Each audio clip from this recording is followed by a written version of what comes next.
117일 밤 이야기 훈민화자 천일야와는 소록도에 온 외국인 두 처녀 수녀님과 스테파노 할아버지입니다. 20% 할인 가격으로 신속하고 간편하게 훈민한자 교재를 구입하는 안내문이 맨 끝에 나옵니다. 훈민한자는 지식 나눔, 머리에 쏙쏙 들어오는 모든 동영상 본 강의가 무료입니다. 1. 소록도에 온 외국인 두 처녀 수녀님 모셔온 글. 전남 고흥군 도양읍 소록도에서 43년 동안 한센병 환자를 보살펴온 외국인 수녀 두 분이 편지 한 장 달랑 남기고 떠났습니다. 소록도 주민들은 이별의 슬픔을 감추지 못한 채 일손을 놓고 성당에서 열흘 넘게 두 수녀님을 위한 기도를 드리고 있습니다. 소록도에서 평생을 환자와 함께 살아온 마리안, 그리고 마가레트 수녀가 고국인 오스트리아로 떠난 날은 지난달 21일이었습니다. 마리안 수녀는 1959년에, 마가레트 수녀는 1962년에 소록도에 첫 발을 디뎠습니다. 두 수녀는 장갑을 끼지 않은 채 환자의 상처에 약을 발라주었습니다. 또 외국인 의료진을 초청해 장애 교정 수술을 해주고 한센인 자녀를 위한 영화원을 운영하는 등 보육과 자활 정착 사업에 헌신했습니다. 정부는 이들의 선행을 뒤늦게 알고 1972년 국민포장, 1996년 국민포장 노란장을 수여했습니다. 두 수녀는 이른 새벽 아무도 모르게 섬을 떠났습니다. 사랑하는 친구 은인들에게란 편지 한 장만 남겼습니다. 편지에서 나이가 들어 제대로 일을 할 수 없게 되어 우리들이 있는 곳에 부담을 주기 전에 떠나야 한다고 동료들에게 이야기해 왔는데 이제 그 말을 실천할 때라 생각했다고 했습니다. 이들은 또 부족한 외국인으로서 큰 사랑과 존경을 받아 감사하며 저희들의 부족함으로 마음 아프게 해드렸던 일에 대해 용서를 빈다고 했습니다.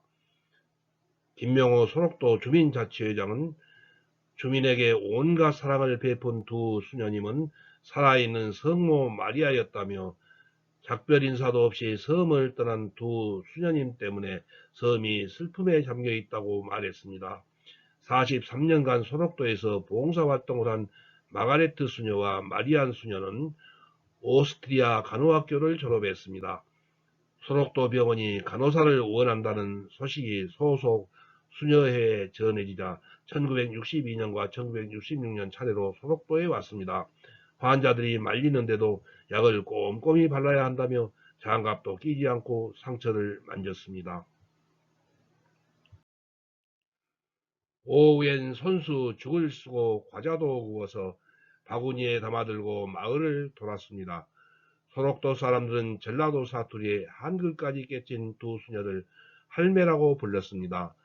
꽃다운 20대부터 수천 환자의 손과 발이 되어 살아왔는데 지금은 이른 할머니가 됐습니다. 숨어서 어루만지는 손의 기적과 주님밖엔 누구에게도 얼굴을 알리지 않은 배품이 참 배품임을 믿었던 두 사람은 상이나 인터뷰를 번번이 물리쳤습니다. 10년 전 오스트리아 정부 훈장은 주한 오스트리아 대사가 섬까지 찾아와서야 줄 수 있었습니다. 병원 측이 마련한 회갑잔치마저 기도하러 간다며 피했습니다. 두 수녀님은 본국 수녀회가 보내오는 생활비까지 환자들 우유와 간식비 그리고 성한 몸이 되어 떠나는 사람들의 노자로 나누어 주었습니다. 두 수녀님의 귀향길에는 소록도에 올 때 가져왔던 해진 가방 한 개만 들려 있었다고 합니다.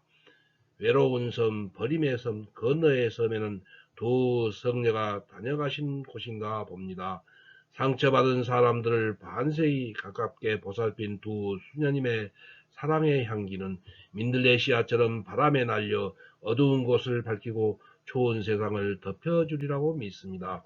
이제는 70세가 된 마리안 수녀님입니다. 처음 왔을 땐 환자가 6,000명이었어요. 아이들도 200명쯤 되었고 약도 없고 돌봐줄 사람도 없었습니다. 한 사람 한 사람 치료해 주려면 평생 이곳에서 살아야 하겠구나 하는 생각을 했어요. 이 두 분은 팔을 걷어붙이고 환자들을 직접 치료하기 시작한 것이 40년이 된 것입니다.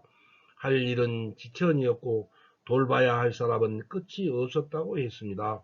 그렇게 40년의 숨은 봉사, 이렇게 정성을 쏟았던 소록도는 이제 많이 좋아져서 환자도 600명 정도로 크게 줄었습니다. 누군가에게 알려질까봐, 요란한 송별식이 될까봐 조용히 떠나셨습니다.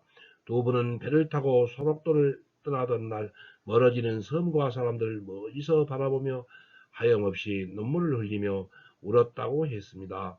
20대부터 40년을 살았던 소록도였기에 소록도가 그들에게는 고향과 같았습니다.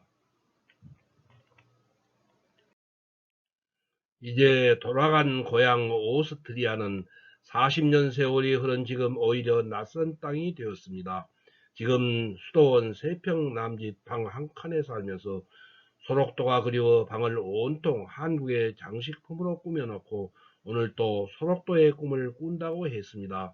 그분의 방문 앞에는 그분이 평생 동안 마음에 담아두었던 말이 한국말로 써 있다고 합니다. 선하고 겸손한 사람이 되라.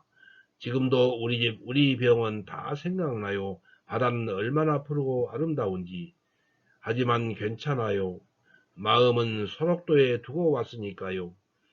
헌신하신 수녀님께 감사드립니다. 다음. 소록도 스테파노 할아버지 모셔온 글 김옥렬 신부. 지금은 전국에 나병 환자 마을이 많이 없어졌지만 제일 유명한 곳이 소록도이지요. 저는 신학교 2방학을 소록도에서 보냈어요. 큰 가방 하나를 들고 소록도의 비탈진 길을 오르는데 처음에는 정말 개인 줄 알았어요. 그런데 가까이 가서 보니 팔다리가 하나도 없는 나병 환자였어요. 배 타이어 반으로 자른 것 대고 팔꿈치로 기어가고 있는 거였어요. 아저씨 어디 가세요? 하며 얼굴을 보니 더 흉측했어요. 구멍만 뻥뻥, 코도 없어진 지가 오래되었죠. 저 위에 성당에 기도하러 가신대요. 목에는 묵주를 감고 계셨죠. 그래서 아저씨 실례가 안 된다면 제가 안아드리면 안 될까요? 전 신학생입니다. 고 했더니 아저씨가 오늘 천사를 만났다고 고마워하셨어요. 다른 사람은 5분이면 갈 거리를 이분은 지렁이처럼 기어가니 30 내지 40분이 걸렸죠. 게다가 비탈길에 눈이 오면 열심히 올라가다가도 배에 있는 타이어가 쭉 미끄러지고 그분의 세례명이 스테파노이었답니다. 산 중턱에 공소가 있었는데 지금은 없어졌죠.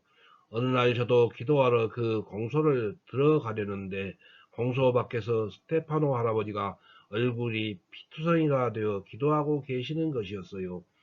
할아버지 왜 못 들어가고 계셨어요? 하고 묻자 세상에 문고리를 열어줄 손이 있어야 문고리를 열죠.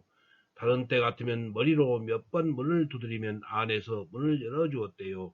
그런데 그날은 날씨가 너무 추워서 기도하는 사람이 없었던 거죠. 그 닫힌 문을 머리로 열려고 하다가 머리가 터져 얼어붙은 거예요. 그래서 밖에서 여기가 1척했다, 2척했다 하면서 혼자 배로 기면서 14철을 하고 계셨어요. 아이고, 아저씨, 저랑 같이 해요. 정말 아기 몸뿐이 안 되는 아저씨를 품에 안고 함께 14철을 했지요. 나중에 제가 신부가 되고 어느 날 소록도에 계시는 수녀님에게서 전화가 왔어요. 스테파노 할아버지 아시죠? 네, 잘 알죠. 지금 위도 가신데 자꾸 신부님을 찾으시는데 오실 수 있으실까요? 예, 곧 가지요. 저는 부랴부랴 밤에 차를 몰아 소록도까지 갔어요. 할아버지 눈 떠보세요. 저 왔어요. 왜 빨리 천당 못 가시고 힘들게 계세요? 이제 가셔도 돼요. 그랬더니 할아버지가 자그마한 목소리로 물어보고 싶으신 게 있대요. 신부님, 저는 평생 이 몸뚱아리 가지고 살았어요. 소록도 바위에서 자살도 5번이나 시도했는데 모진 목숨이라 하느님이 살려주셨지.